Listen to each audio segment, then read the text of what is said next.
Well, hi, everybody. Hello. And she's back there. We're kind of tight in here. So, hopefully, oh, wow, people just jump right on all the time, don't they? Oh, no, it says comments will appear. Nobody's on yet. Time to cook, people. Time to cook. As on my show. All right, so we're officially on there just in case. You need somewhere to put. Look at this.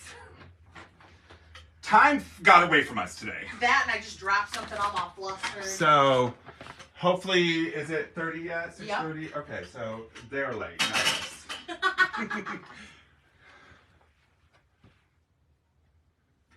us. Melinda. I'm sorry if my eyes are bad. Does that say Melinda? It's not even showing me. Oh, well, Melinda's watching, and thank you so much. And we're starting to have people pop on. This is your paperwork. Ooh, yes, thank you very much. So, tonight's, I didn't advertise it, which is interesting because we were all tied up at the auto show, which I'll talk about in a moment. Hey, Kathleen. We're going to be talking about cookware. Hey, Gobo. Now, before I get into cookware, I'm going to tell you, first of all, how I know a lot of this cookware stuff, okay? So, I was a district trainer for Bed Bath & Beyond, and they would send me to classes because I would have to teach the employees at Bed Bath & Beyond about cookware. So, I learned a lot about cookware over my tenure at Bed Bath & Beyond as a district. Heck yeah. So, I'm going to apply that to vintage versus modern cookware.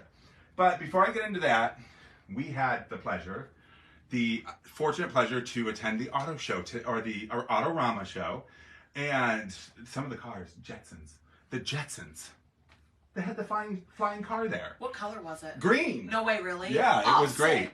So if you get a chance next year, go to the Autorama. It's fantastic. You will be seeing a lot of, I know the Jetsons, you will be seeing a lot of cars you've only seen on TV, like the Batmobile, the original Batmobile. And it was downtown this year, right? At Cobo Hall. Oh, nice. Yeah, I'm sorry, the TCF building.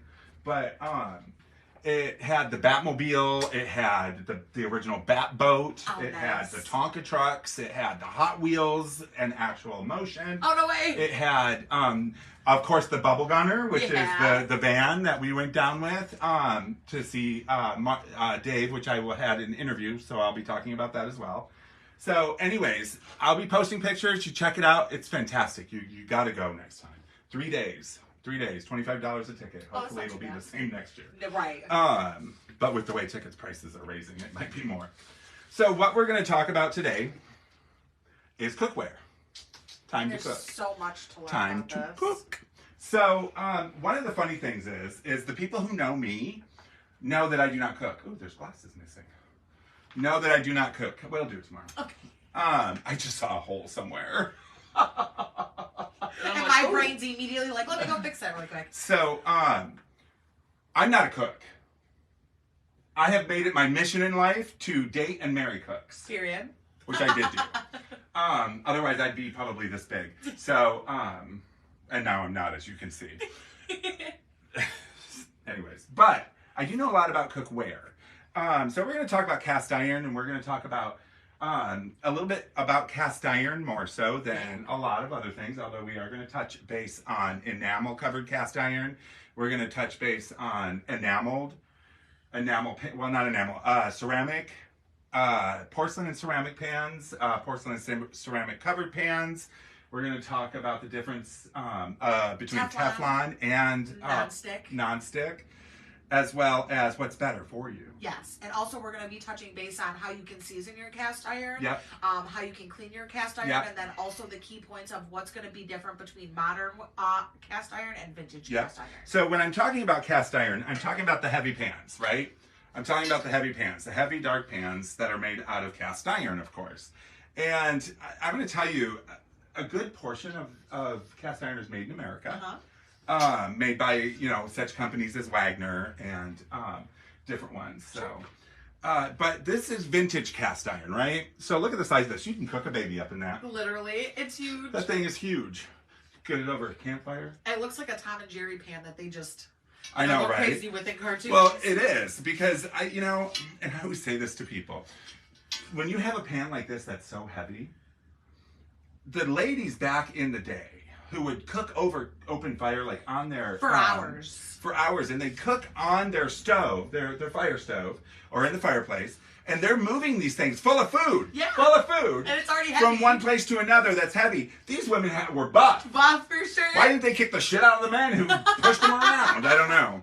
But anyways, well, that's probably where they're getting hit in the head. Yeah, heck yeah. Isn't that funny? I love it. So, and this is a heavy cast iron. I mean, this is a good probably 8 to 10 pounds. So now, Jason, Wouldn't you say? when you say that you pick up this cast iron pan and you're talking about how it's heavy, Yes. would you like to tell our viewers what makes it so different between vintage cast iron and modern cast iron? Okay, so when you go out today and you buy a cast iron, not an enamel covered cast iron like Le Creuset, but a cast iron pan. When you go out and you shop for a cast iron pan today, the cast iron pans of today are all going to be manufactured. They're all going to be mass produced. Yep.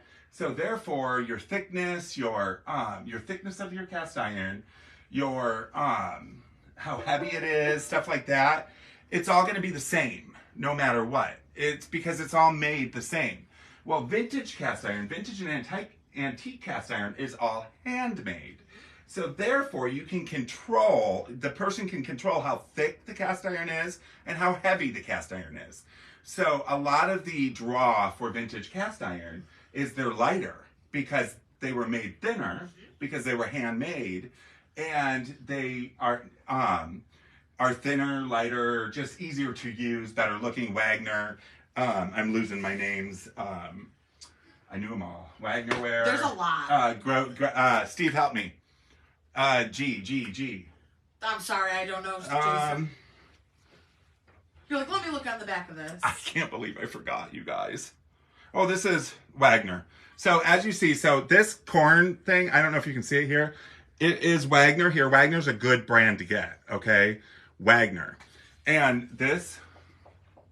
I personally thought you put corn cobs in it, but when he told me that it was for cornbread... This is for cornbread. My brain, it exploded. Yeah. That's awesome. So, because corn cob's going to be bigger than this. Yeah. All right. So this is for cornbread. And if you haven't had cornbread made inside of a cast iron pan, then you haven't had cornbread. It isn't true that vintage cast iron, such as the one that I'm holding, creates an even layer of heat rather than... Yes, because when you start losing your evenness in heat is when you start having different thicknesses. Yes, in your like pan. you could burn a sauce in some spots. So when you buy new, you can't guarantee thickness, even thickness throughout the whole thing, because everything is made the same. So if it wasn't thin to begin with, or if it had any type of raises or inconsistent thickness in it, all of them are going to be inconsistent. For sure. Okay, so the human eye, when they're making it, can make them perfect. Well, not perfect, well, but how you would as much as possible perfect.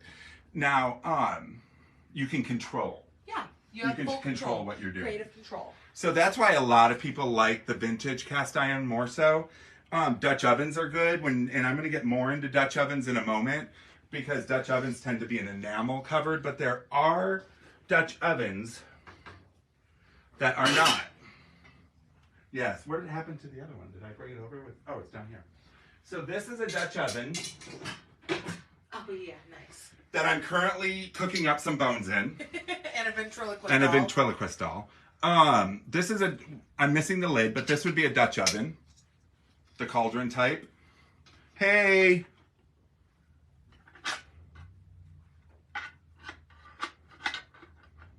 Hi, Steve. Hey, Steve, did you just get on? Yeah, Steve. I lost the name of the other one. Wagner. Griswold. Griswold, thank you. Who wrote it? Steve. Oh, Lodge thank you. is more modern. Yeah, Lodge is more modern. Is this Lodge? No. No, that's just what Steve said. Oh, yeah. So if this had the lid, and it was funny because when I was looking up cast iron, the lid for this is actually a pan that fits on here. This is Holland. Yeah, those are Holland. So Dutch ovens. Let's talk about Dutch ovens a little bit, and then we'll get back into seasoning. Dutch ovens. And this is this is really cool. This is out of Holland, right? You see the Holland on there? It's also on the bottom, too. Oh, it does. Yep. 24 made in Holland. See? Made in Holland. So they know how to do it right, because Le Creuset is French. Mm-hmm. And a lot of us like Le Creuset, right? Well, I don't have any Le Creuset to show you, but I have something that's similar. And Dutch ovens are great because you can make, like, let's say you're making something that needs to be baked as well as sauteed. Mm-hmm. So you can put your your Roast? no, your water, your carrots, your beans, your everything inside of here. Okay. And cook them up and get them ready to go. And like I said, I'm not a cook, so Steve, please correct me as I go when I'm talking about cooking, or you. And then you need to put it in the oven to cook the roast, right? Sure. So you put the roast in here. You take this, stick it in the oven. So like how I asked earlier for our viewers who are still kind of confused as to exactly what a Dutch oven is, it's used for something that needs to be slow cooked, kind of, and it's like roasted at the same time. Yeah. So what a Dutch oven is it's the prelude to a slow cooker. Yes, it's like a slow cooker for the oven. Right. And it's a go for all. Yes. And one of the pictures I saw, you asked me about bread. It was funny because the very first picture that popped up was bread. Really? Yes, was bread. Because I suggested that finding a Dutch oven that was shaped like a loaf of bread might be difficult. So you could use a Pyrex dish or something to that effect. But of course, I looked up and some are round. And so they were baking bread in it for a slow rise. That's awesome. So since we're still talking but about... it was small. And that's, I feel like, for like a zucchini bread or something well, like you that. need it to, because you need it to rise, so you wouldn't put the lid on probably. Yep. So, but Dutch ovens are great, and they're still extremely collectible. Yeah, a heavy cat pot. What's that, Steve? A heavy cat pot? Is that what he wrote? Yeah, cat pot. Oh, I know what you're talking about. Yes, you're right. We do have that Dutch oven. All right, she will take over. I know exactly what pot you're talking about. Do we still have it, or did it sell? It's right over there. It's pink or yellow, isn't it? It's inside the dogs on the bottom shelf. You want me to grab it? Yeah, can you grab it? So she's going to grab something, and in the meantime, we're going to talk about seasoning him, because then we're going to talk about... Dan. What's that? I said, someone in the comments said, hey. I said, hey, Dan. So anyways, I wore this shirt because it's time to cook, and it's fantastic. I love it. So with cast iron, seasoning cast iron's a must, pretty much. And it's a simple process, but of course I had to look it up because I've never done it before, and to see how the seasoning is. And I know a lot of people will use different methods in seasoning. Some use butter, some use olive oil, some use different types of oil. Some use Crisco, stuff like that. Here you go, Jason. Oh yeah, that's it. So this is a Dutch oven. I forgot about this one. Thanks, Steve. This is a Dutch oven that's got a cat on top. And this one, the reason, okay, I'm going to tell you, this is a country cottage. So probably 80s, I would assume, right, Steve? Now, if you look, one thing with Dutch ovens, hold that for a minute, is take a look at the lid, okay? One of the reasons I think that they put the cat on the top and did not do a flat lid, because in a Dutch oven, you want is it's cast iron figural. You want self-basting as much as possible, and a lot of Le Creuset or Wagner and Griswold, on their Dutch ovens, they'll have either like little stalactite looking things that drop down, or not hobnail type things. It won't be even. So that way when the condensation collects on top, it drips back down into the pan. And so when you're dealing with something like this, you have all these grooves and stuff. So when it catches the condensation that's coming up off the food, it'll drip back down into the food. So it's self-basting. I love that. I gotta be careful because I'm not wearing my cast. And we're talking cast iron, of course. So that's one thing that's awesome, is self-basting. That way you don't have to keep opening it and basting it with a turkey baster or a ladle or something, because you want it to make it as moist as possible with as little effort as possible. Of course. You want to make it easy. Your high-end Le Creuset, which are very similar to this.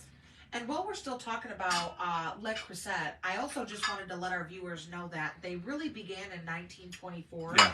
Two Belgian industrialists, Armand, Similar. he's a casting specialist, and Octave, he was an enameling specialist. They met at a Brussels fair, and they decided to create a foundry which would enamel various cookware items. And in 1925, Le Creuset was born, and they set up business in France. In France, yes. It is a French company. Now, they're like, this is very similar to Le Creuset. Le Creuset will always mark their product, right? This is not marked, but not all Le Creuset is made in France. It's got to have the French mark on it. Otherwise, it's made in different countries for different prices and stuff like that, but still Le Creuset.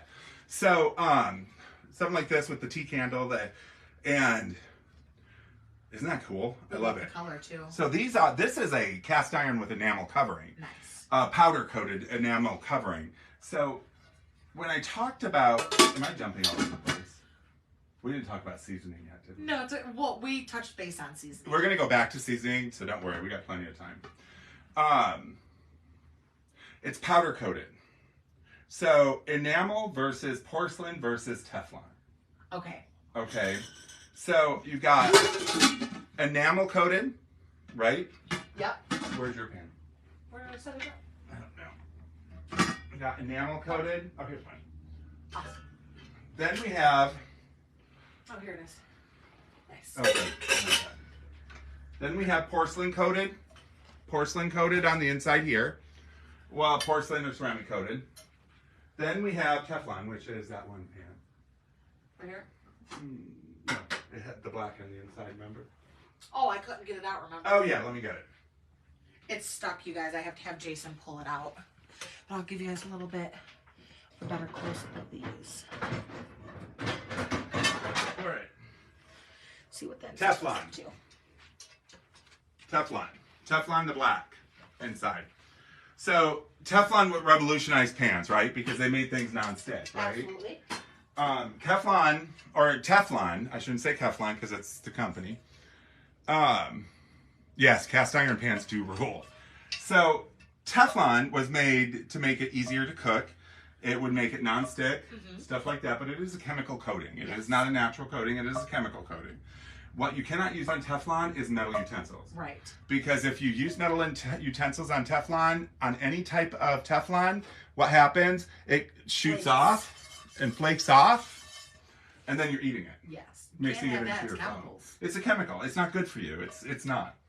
So, but we all use it. So we just use wood or silicone. So, or plastic. So what's better for you? Teflon or porcelain or enamel? Porcelain is probably the best for you with a thin layer of enamel coating. Because if you're scraping and scraping and scraping, and porcelain is made out of clay. Ceramic is made out of clay. Would you rather eat dirt or So glass? if you're putting food into your mouth that has a piece of Teflon on it that you don't see because it's small. Sure. You're eating chemicals. If you put a piece of porcelain or clay or ceramic into your mouth, you're eating a natural substance, which is clay. Now, we don't want to eat either of those, so we want to use the right utensils. But which one is better? But if it happens, because we're human and we make mistakes, I would rather eat the other. Now, does that mean that I use them all the time? Not necessarily. We do have Teflon pans, but we're very careful on how we use them. Absolutely, you want to take care of them so they last a lot longer. Because even with cast iron, if you're frying up an egg, if you're doing something, it's going to stick. Yeah. And you can use as much pan as you want. It's still. So cast iron. Let's talk about seasoning. Okay, awesome. Sounds great. Where'd my paperwork go? Right here. Okay, thank you. Okay, let me find my spot because I'm just going off on 500 different places. Because when I talk about something I actually know, I move off into... Yeah. While you're looking, I am going to fill them in on a little bit of some more Le Creuset. So it takes about 120 hours to create one Le Creuset pot, and they are individually casted in sand molds, which are only usually used once, and they are later broken after each use, and this makes each piece unique. Over 10,000 Le Creuset cast iron products are made every single day at the original foundry factory in northern France. Okay, that is cool. By the way, Dutch oven in its entirety was created in 1707. Oh, wow. 1707 was the actual patented date for the very first Dutch oven ever used. Crazy. Yep. So seasoning your cast iron. I'm going to grab a small cast iron. I'm going to grab this one right here. small cast iron, and we're going to tell you how to A, season it, and B, clean it. Yes. So cast iron, like this, whether it's old or new, tends to people want it seasoned their way. Now, with the vintage ones, sometimes they're already seasoned, but I would still re-season it. Oh, absolutely. I'd give it a good cleaning, and then I'd go ahead and re-season it to your liking. Seasoning of your pan, refers to the hard, practical, non-stick surface coating of your cast iron pan. Most cast iron skillets these days come with pre-seasoned. That's the new ones. Okay? So I would still pre-season your pan again, because the more you pre-season it, the more flavor it brings out. Okay, so however, over time the seasoning erodes and you'll need to reapply. So, depending on how you clean it and care for your cast iron will depend on how often you have to season it. Okay, so however, over time the seasoning erodes and you'll have to reapply it by brushing the skillet with a thin layer of natural oils and heating it until the oil bonds to the metal. You'll know the seasoning has eroded when the surface looks dry and patchy. Like dry and patchy. Okay, dry and patchy. Look, this is dry and patchy. So this pan needs to be seasoned, right? Yep. So you rub the pan with a thin layer of natural oil. Now I've seen olive oil. Jason uses olive oil. I use olive oil as well. Olive oil. I've seen people use Crisco. Okay. And then seasoning as well. Sure. I've heard of people using butter. I've heard of people using all sorts of different things. You just bacon want it to grease. you just want it to be a fatty, rich oil. Yep. Because the more fattier it is, the more flavor it's going to hold, and then it's not going to erode as fast. Yep. So what you do is first, using the paper towel, you want to coat the pan with the natural oil. They suggest canola oil or vegetable oil, including the bottom and handle of the pan. So don't just do the inside. You're doing the whole thing. You're giving it the works. The literal works. Yeah, it's having a day at the spa. And so then you wipe away the excess oil so no pooling oil is visible, and the oil should then coat the metal. The pan should feel practically dry to the touch. Using too much will cause the pan to become sticky. And so you can't have sticky. We're going to rub it down. Yep. Head to toe. We're going to give it a spa day. Yep. We're going to use natural oils or whatever you prefer. And we're going to rub it down and get rid of any of the excess oils that are on it. Yep. So that it feels dry, but still probably shiny. Sure. Okay. It feels moisturized. Then bake the pan. You put the whole pan. In the oven. And one of the reasons why you do the whole thing is because you're baking the whole thing. Literally. Okay. If you moisturize the whole thing, you bake the whole thing. And what you want to do is you want to bake it upside down. Hint. Bake it upside down. Okay. Then you want to bake it upside down at 350 degrees for 1 hour. Line the rack below with foil, because when you bake it, what you rubbed it down with will drip. This will protect the surface and give it an almost non-stick quality. Did you hear that? An almost non-stick quality. But let's highlight the word almost. Almost. Okay. Literally. You still need to use a non-stick butter. Look, if you were going to naturally oil, cook something. with oil in general, you're still going to want to do this. Yes. The pan should feel, rub the pan down. Here we go. So, almost non-stick quality. Some people tout another seasoning method by heating the pan on the stove. However, we think this method creates hot and cold spots, and that you do not want hot and cold spots. Those who cook know that a hot and cold spot can destroy your food and make one person's food done and another person's food not. Yep. And then you're all You have a lot of questions frequented and you throughout don't even the- know what to say. especially if it's a date. You want to impress the person you're with that you know how to cook, especially using something like that. I was going to say, you're going to impress Yeah. them if you know how to take care of your cast iron. That is what's going to impress a person. So you want to do this, repeat this over and over, depending on how badly dry it is or how seasoned you want it. The more repetitive you do it, the more seasoned it becomes. But you don't want to over season it, because then you All run your into food will problems. then taste like that. Yeah, and then you'll Yeah. run into problems over. And what a lot of people do is I've seen where they keep, like if they cook bacon or eggs in the morning, they literally keep that in there. Yeah. And then they'll cook something else in it. In it. Yeah. Kind of like barbecue sauce, And then cool the pan in the oven Turn off the oven and let the cool pan down. So your best bet is do it before you go to bed or you go to work. Turn the oven off and let it sit there. David. But make sure you turn the oven off. Repeat these steps okay, so if you buy a brand new pan, you want to repeat these steps at least 3 times. That's what it says. Yeah, to get it going. Okay, that's a brand new, never used, never cooked in pan. Okay, so if you buy a pan, vintage pan, because you like the fact that it's thinner, lighter, better looking, whatever. Heats evenly. You might only want to do it once or twice. Sure. You know, because like they said, you can overheat. You can overdo it. So, what else? Oh, you can also, you're going to want to store your cast iron in a non-humidified area because this is how rust accumulates. If you, for example, then clean your cast iron and you do not dry it well enough and then store it, it will accumulate rust, and then that's how you run into even bigger problems along the line. 2 things you want to do. Avoid acidic food in your cast iron. Because the more acidic food you use, like tomato-based pastas, if you're cooking up anything with oranges in it or anything like that, ketchup directly onto it, you want to avoid using the overly acidic foods on cast iron, especially once you spent all that time seasoning it, because the citrus in those will eat away your seasoning, so you'll have to re-season it more sooner. And also, one of the cool things about cast iron is you don't need a stove to cook with it. Cast iron cooks really good over open flame. And it tastes great. Okay, so if you take it camping with you. Oh, you yeah. can totally cook with it camping. Bring something to pick it up with though. When you're camping, it can go over many different heat sources.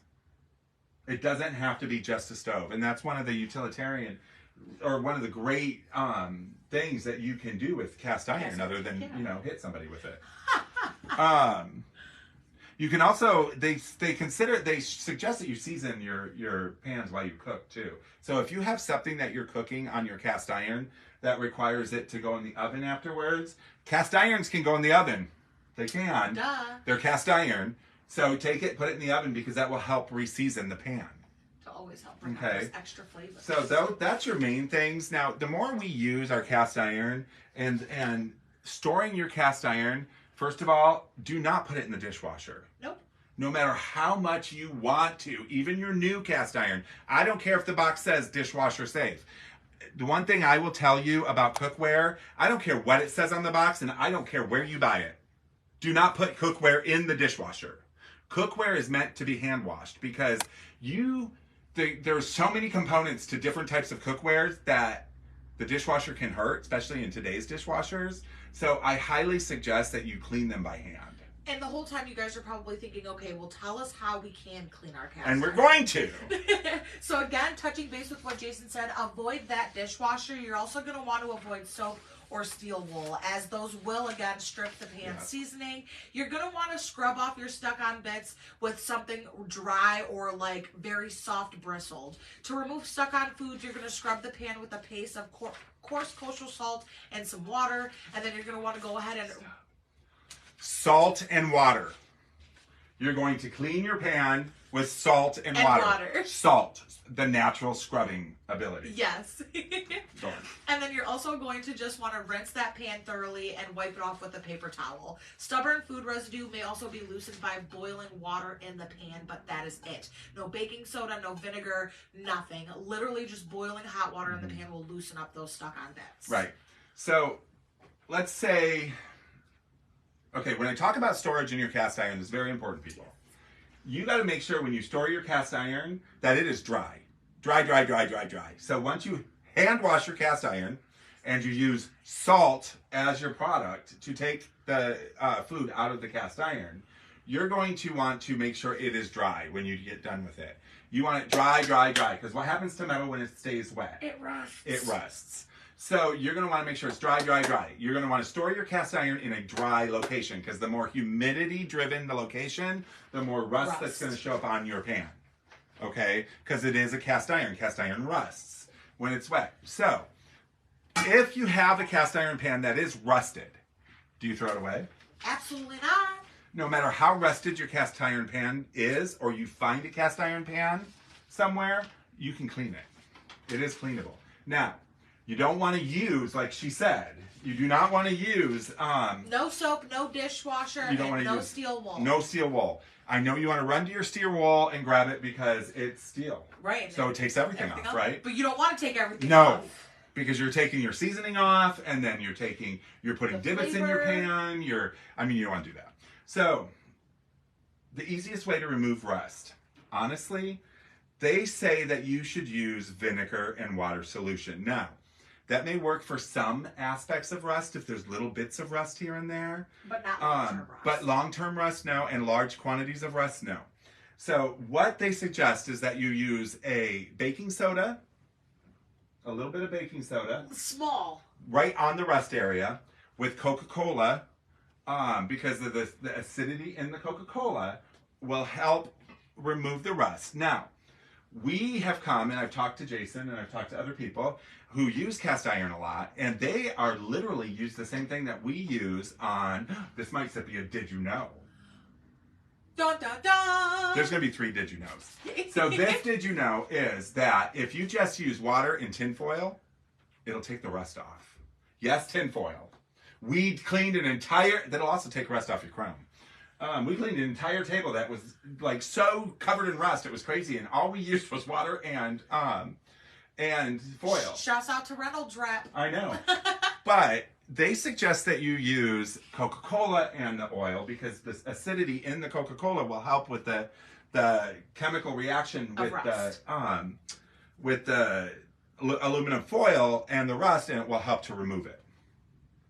So, coarse salt, once you have that done and it's still a little bit of rust, salt. Salt is your natural scrubber. What do we do when we have toothaches? We gargle in salt water. Yep. What do we do when we have a sore throat? We gargle with salt water. Why? Because that salt gets down there and cleans out all the stuff, right? Yeah. So, what do we do when we take a bath in Epsom salt? So we want to give our cast iron baths in salt. Now remember, the more salt you use, the more your seasoning is removed. So, what I say is you buy a pan, you soak it, you clean the rust, you season it. You soak, you clean, you season. Soak, clean, season. That's what you want to do. So you soak, clean, season. Soak, clean, season. SCS. What do you mean we? Oh, you're talking about me because what do we do? Yeah, no, I don't do that. But I will have somebody do that. I would do that. I would have no problem doing that. I would love to season one. I should, because I should season and clean a cast iron, because then I would know exactly by experience how it's done. And then you can go out and school everybody. Because right now, what I'm telling you is what I read and what I was taught in classes and stuff. So, what if you love the feel of cast iron, the cook of cast... Wait. The did you know? What was my did you know? Oh no, you forgot. I just had a brain toot. Oh, it's over there. It's in my office. I gotta get it. You want to go grab it? You want to do yours first? Heck yeah. Okay, we're going to do a did you know while I go grab. She's going to tell you about a did you know. And then we'll get back on pans. 1 second. Yes, See? okay. Alrighty, so my did you know today is going to be about Pyrex.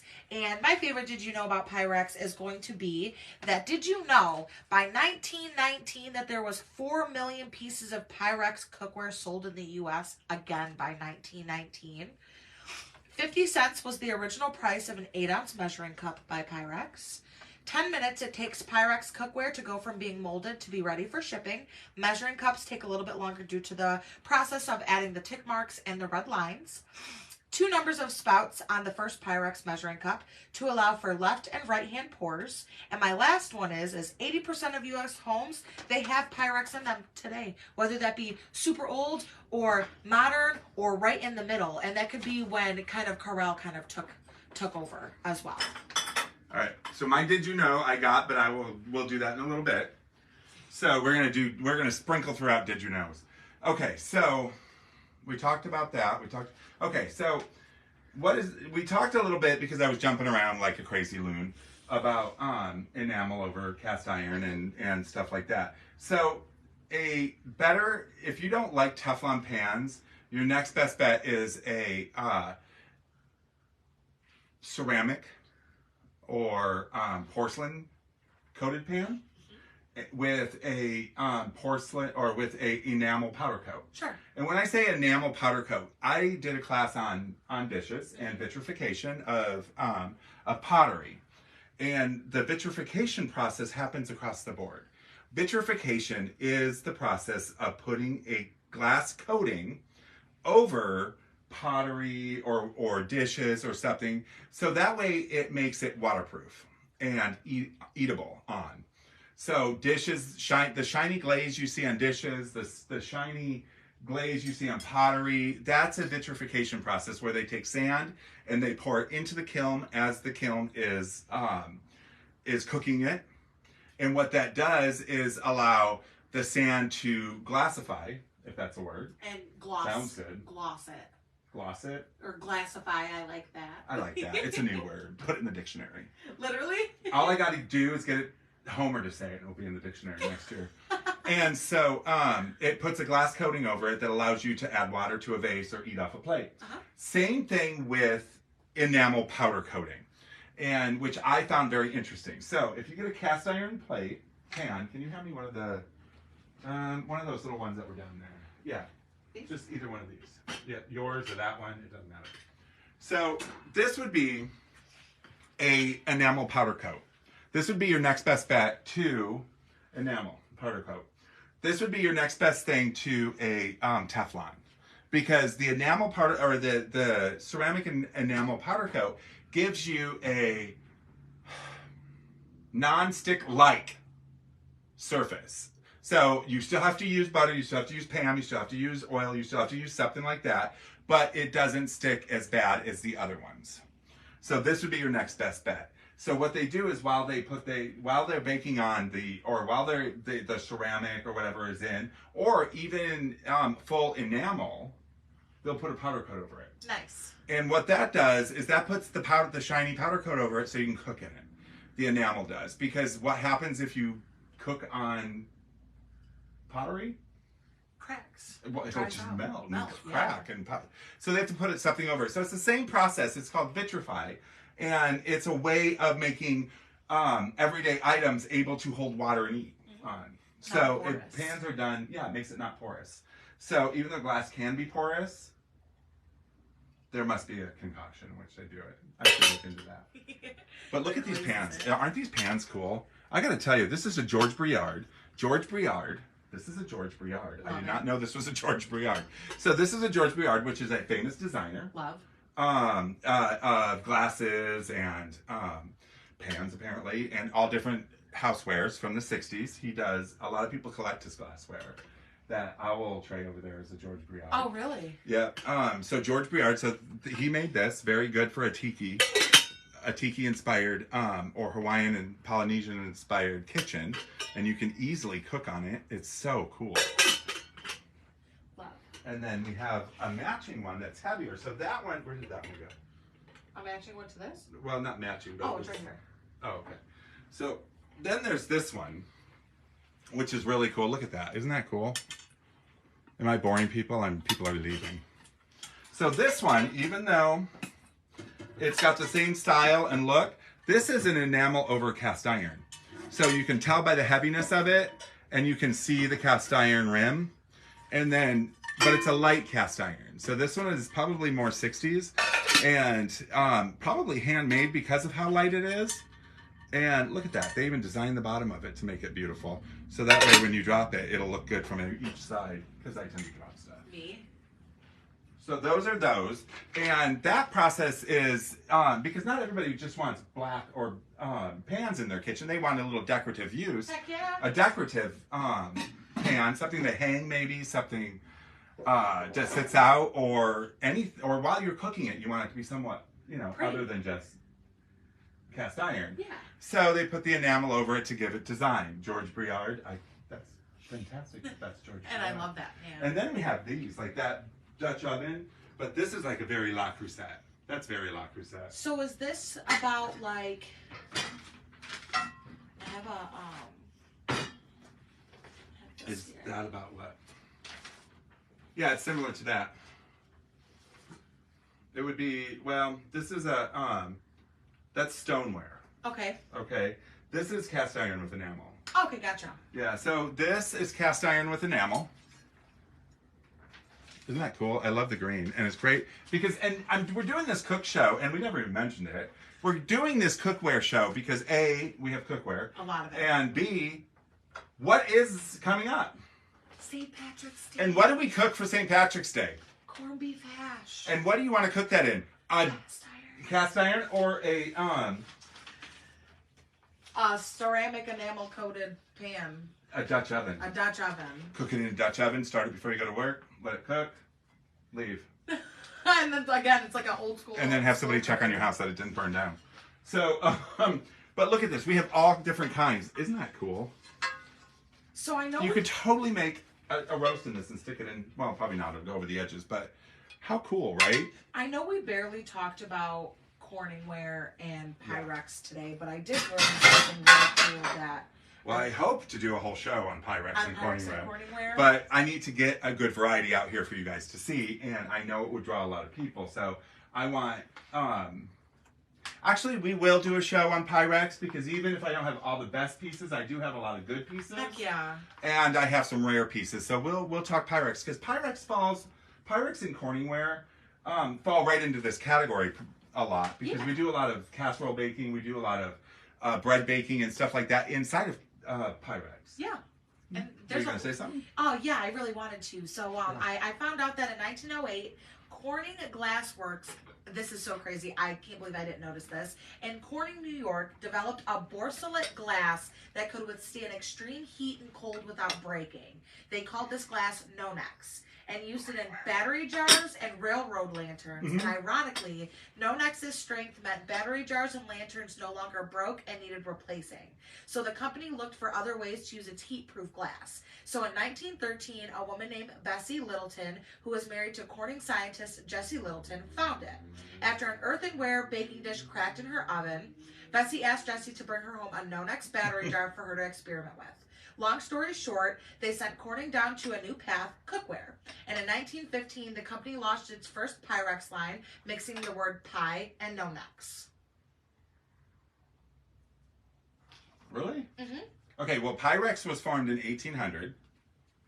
Was it in the late 1800s? Okay. As a beaker company. Okay. Who did glass for beakers. Yep, and it says that here in 1983, a redesign gave the cups an open handle, allowing for different sized cups to be stacked and yielding the model that today that the staple of kitchens. Okay, so when they started moving from the beakers and the stuff like that, then they started this, and that's when they started putting it out as Corning rather than Pyrex. Pyrex, yep. And it also says here, so they combined the word Pyrex and Nonex with 12 pieces, including pie plates and loaf pans. The 8-ounce liquid measuring cup came out 10 years later. Early versions had been a closed, D-shaped handle and tick marks made out of molded glass, and the red measurements were added by 1940. Okay, so I cannot wait for this class because at some point Corningware and Pyrex split. Yes. Okay, so Pyrex was the same way. So it must be the same story. Okay. Just written from two different angles. aspects. So Pyrex and Corning, because then down the road we had Corel who decided to make matching pieces.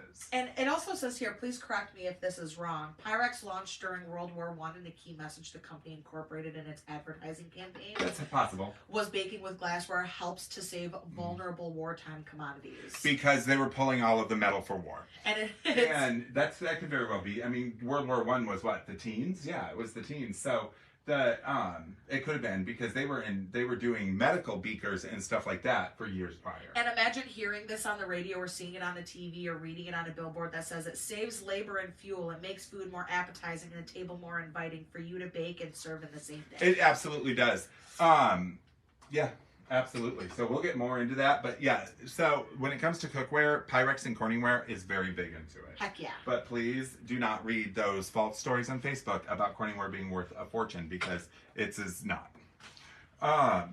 So did you know, of course, now that there's nobody on, or 4 people on. Oh, they're going to see it later. So how many of us have toothpaste like this, right? And I want to see hearts, I want to see everything, so somebody at least look at what I'm talking about. Oh, now she's doing it. That's hilarious. So anyways, how many of us have these at home? Toothpaste, lotions, hand creams, everything like that, right? And how many of us are so irritated with ourselves because we use it, and not irritated with ourselves, but how many of us get frustrated that you can't get all the toothpaste You can't get all the toothpaste out of it. Well, I gotta tell you, there's actually something that exists that makes that possible. So I was floored one day when I was watching TV, and they did a special during I think it was during the Las Vegas where the invention caught. Anyways, so people from Japan came over, and this is something that they have built directly into their house. Okay, so for those of you who popped on, the tubes of cream, eye cream, hand cream, toothpaste, everything like that, we end up throwing away with at least 20% of the product still in it, right? Of course. Okay. Which is such a waste of money and time. It is. So there's these things. Okay, and what's interesting about this is that in Japan, in China, and other countries around the world, these are fixtures in bathrooms. Okay, meaning that just like the thing that holds your soap, the thing that holds your towel, there would be this that holds your toothpaste or your cream or whatever, and then you can buy them more. This one has the floral on it, right? So if you look, there is this in the bottom of it, and then this. So you slide this in, and you make sure that it is between here. Yep. So as you see, it sticks between that, and then this literally sits up in your bathroom. So we here in America, they create, and probably some other places, toothpaste that sits on the counter. We're slacking here in America. Okay, these things actually are affixed in other countries to the bathroom, and you just turn it, and by the time, and you put your paste on it, or you take your lotion or whatever it is, and by the time it's done, you pull it out. It's rolled into a little tiny. You've gotten every inch out of that as possible. Trust me, the fact that this is not been built into our house astounds me. Did you know? You have one, don't you? I do. She has one. And he pulled it out and said, "Do you know what this is?" I said, "Actually, I sure do." I know. And what's funny is, I had no idea that these even exist. That is the best thing ever, because let me tell you, there was a study they did. If you didn't use one of those and cut open your tube of toothpaste, you could scrape out at least another dozen pieces of toothpaste with and this. I'm sorry, but eye cream? Oh my God, it's expensive. Eye cream and some low face lotions, those things are $100. Well, those should be in round things that you can take every piece out. But if they're in a tube, are you going to throw 20% of the thing away? Never. You shouldn't have to. I want these for ketchup bottles. Everything. I want these for everything. Everything. But, how cool is that? I don't know. And then I saw that they were built into houses all, in other countries. It makes me wonder, why not here? Why are we wasting them? Anyways, that's my Did You Know. I love it. Wait till next week, Did You Know? I'm going to talk about Chinese carryout that you didn't know about, but I need to have something here to show you. So we're going to do that next week. But, and then she's got a good one too, I'm sure. Oh, what? Next week. I'll say, I have so many. I'll get I have so many too. We could go on and on. So anyways, I have one of those here at the store. We keep an eye out for them, but apparently the other countries took them all. So anyways, that's one thing. So what else did we need to talk about here? I did kind of want to show off this little timeline here because we were bouncing around so much. I feel like they might be a little bit interested in seeing this. What's that? This is that timeline on Le Creuset. Oh, she's going to tell you a timeline on Le Creuset. But we have all sorts, while she's doing, go ahead. You got it? Yep, I found it. You can still keep talking though. No, you're about to, that's fine. Alrighty. We're starting 1991. Yeah, okay.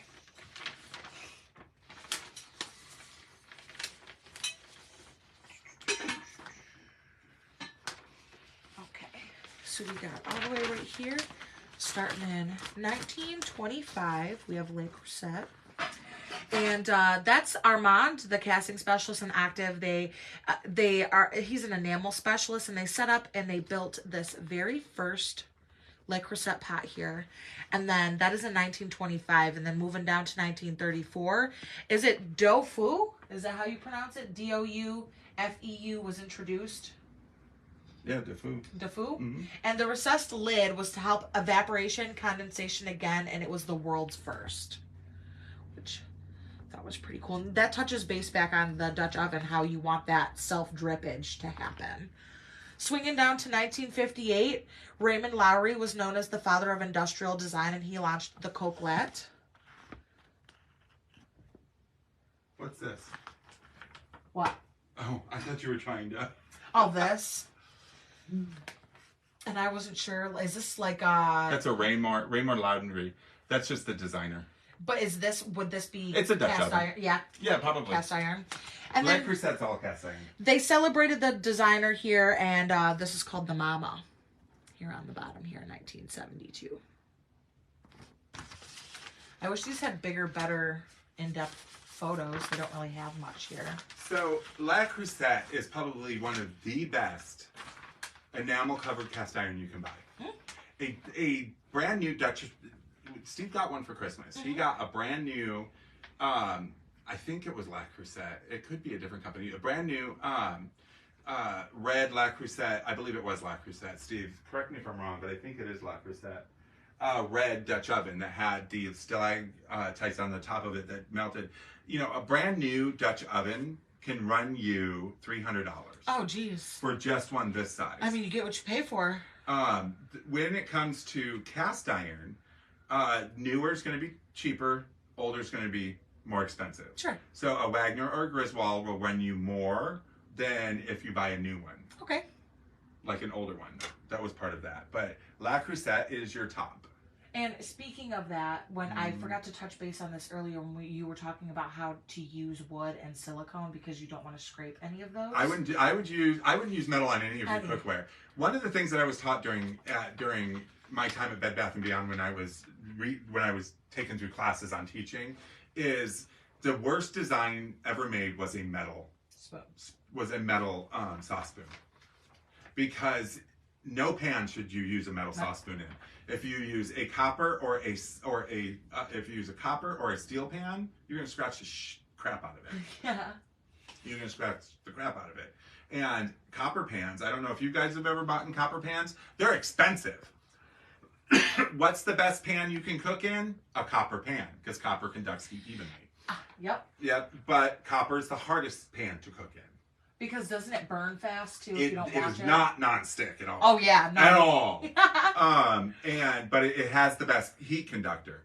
La Croisette is the best in enamel covered cast iron. It doesn't say here specifically that La Croisette developed the high-grade silicone gourmet spatula, but it does say in 1997 they launched one. Well, they may have developed. They may have launched. Yeah. It also says here that they, it doesn't say that they developed it, but it just says a screw pull lever model was recognized by the Guinness Book of World Records as the fastest wine. They did wine stuff too? Yeah. La Croisette moved into huge. La Croisette goes back a long ways. Okay, yeah. It goes back a long ways. So vintage La Croisette's the more sought after. Sure.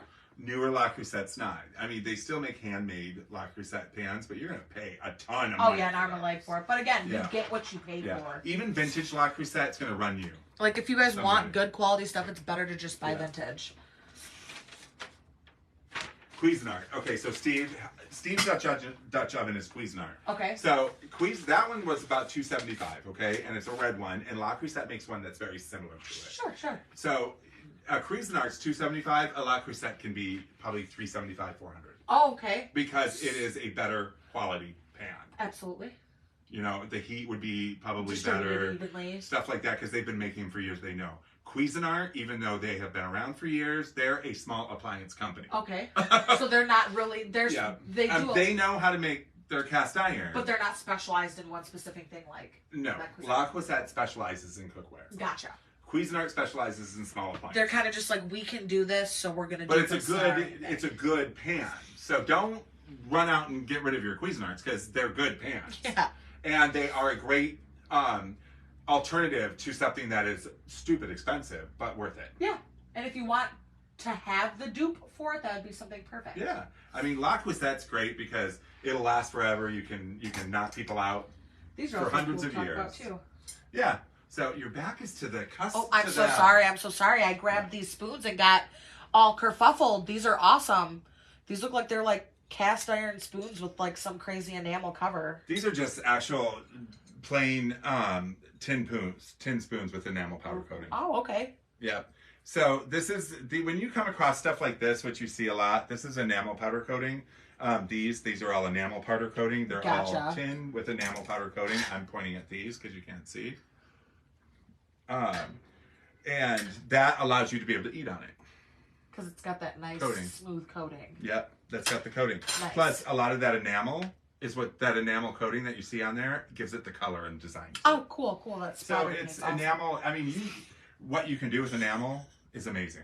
You could endless possibilities. 90% of the vintage, 90% of any of the vintage brooches, costume brooches that have enameling on that look, they look like shiny and stuff. Yeah. That'll be enamel coating. Okay. Yeah, that'll be like painted. Like you can use enamel can be painted on, it can be powder coated on, it can be baked on, it can be any type of way. So there's so many. And do they all have the same effects, or do they all look different after each one of those? They'll all look different. Yeah, because they like painted on enamel, which is mostly jewelry, whereas powder coated enamel is like appliances. Like, if you powder coated jewelry, it'd be a waste of the powder coat. Sure. Because the powder coating is going to give you the ability to eat off it. And it's not necessary for jewelry. It's not necessary for jewelry unless you're going to eat your jewelry. Right. But, so, yeah, and it gives you the color. I mean, and now it's painted. It's enamel. Nice. Mm-hmm. Now, is enamel bad to eat off them? No. Okay. Neither is, let's talk about this. Did you know that the lead amount that's inside of any of this stuff is so minute that you would have to eat probably a lifetime of it in order to get any reaction off the lead? You're going to have to take a little bite out of the plate every time you have a meal off of it. Right. So the lead content that's in enamel, the lead content that's in any of the Corningware, the anything, it's not going to hurt you. With glasses, if it's painted enamel, it'll be below the lip line. So you won't even have to worry about it? No. But if you put them in the dishwasher, then that obviously it starts to break down. Yeah. Because it's painted on. Dishwashers, okay. Cookware, we got a few minutes. Cookware, never the dishwasher. Never. And I don't care if you watch shows in the 70s, 80s, and they're putting your cookware in the dishwasher. You got to remember, a dishwasher in 1970 was like me wiping something down. Now it's like power washer. Now it takes our skin off.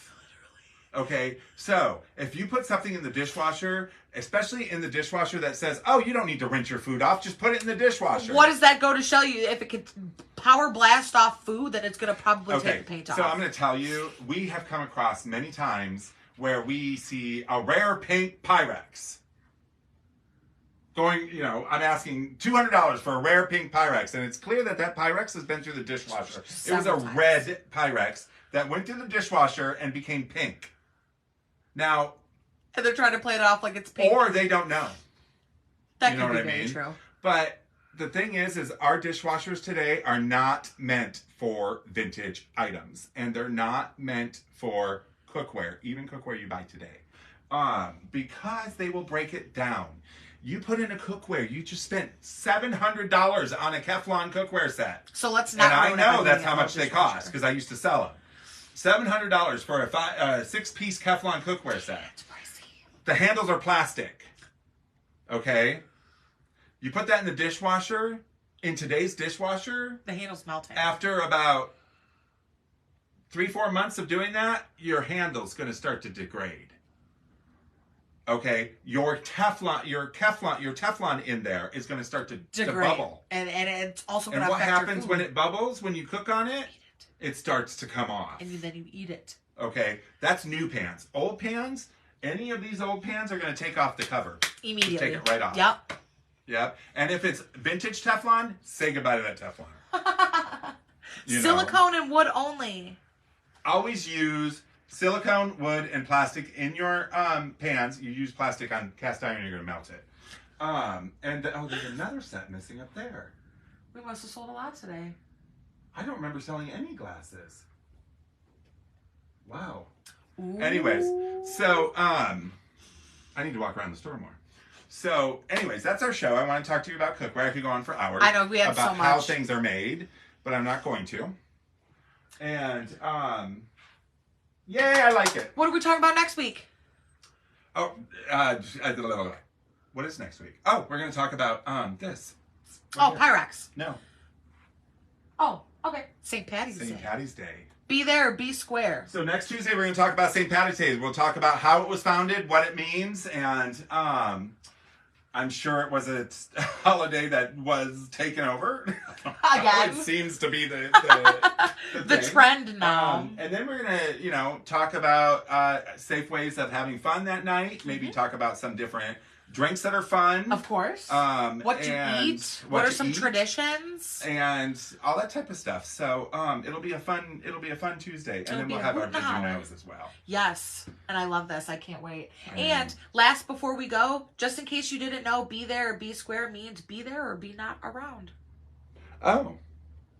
You're right. Be not around. See, that's a good Did You Know. Jump over to YouTube. I gotta tell everybody the spiel. Yep. Jump over to YouTube, follow, like, comment, subscribe. We're only a couple more 100 followers away on TikTok before we can start moving our live streams over there. So if you guys are fluent on TikTok, make sure you follow us there, Time Warp LLC. Unless you're on a government phone, because they stopped those today. Oh, yes, then you can't do that anymore. So go to your private phone and do it. Yeah, gotta your own personal phone. Follow us on TikTok there. Yep. And then as far as Facebook, let us know what your favorite piece is. Do you like cast iron? How do you clean your cast iron? Have a good night, Bill. Oh, have a good night, Bill. Go on. But yeah, let us know what you use. Do you use the baking soda and vinegar method, or do you use the kosher salt and lemon juice method? Let us know in the comments below, and we'll see you next Tuesday. Real quick, Steve, are you talking about Cuisinart being pressed steel? Or was he talking about these being pressed steel? Those are probably pressed steel. Okay, we'll follow up next week. Okay. Thank you guys so much. Bye, you guys. Have a good night.